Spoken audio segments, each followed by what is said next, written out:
On this day in 1904, Nikola Tesla describes the process of the ball lightning formation. The Computer Tabulating Recording Corporation becomes IBM on this day in 1924. On this day in 1936, the Spitfire makes its first flight at Eastleigh Aerodrome in Southampton.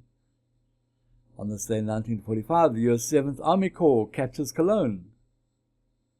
And on this day in 1945, in one of the most famous orations of the Cold War period, former British Prime Minister Winston Churchill condemns the Soviet Union's policies in Europe and declares, "From Stettin in the Baltic to Trieste in the Adriatic, an iron curtain has descended across the continent." Churchill's speech is considered one of the opening volleys announcing the beginning of the Cold War. After being conscripted into the US Army, Elvis Presley ends his 2 years of military service on this day in 1960.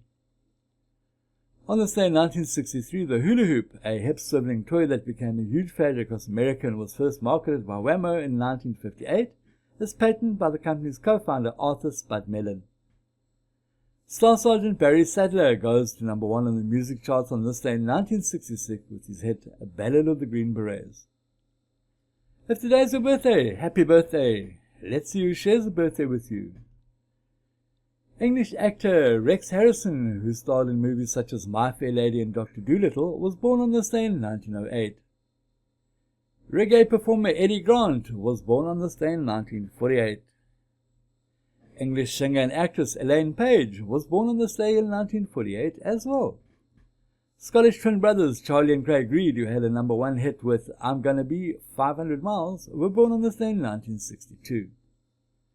English comedian Matt Lucas, who plays several characters in the British TV comedy series Little Britain, was born on this day in 1974. And New Zealand rugby star Daniel Carter was born on this day in 1982. Let's have a look at who passed away on this day. Franz Anton Mesmer, a German physician who pioneered the medical field of hypnotic therapy, dies on this day in 1815. Now you know where the word mesmerize comes from. Dictator and leader of the Soviet Union, Joseph Stalin, dies of a stroke at the age of 73 on this day in 1953.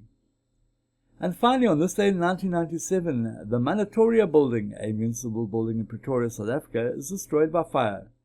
It took 4 days and 252 firefighters to put out the fire completely, and was the biggest fire the country had seen at the time. In the end, nothing could be salvaged, and thousands of public records were destroyed. Thanks for watching. Please remember to subscribe to our channel and tune in tomorrow for another This Day in History.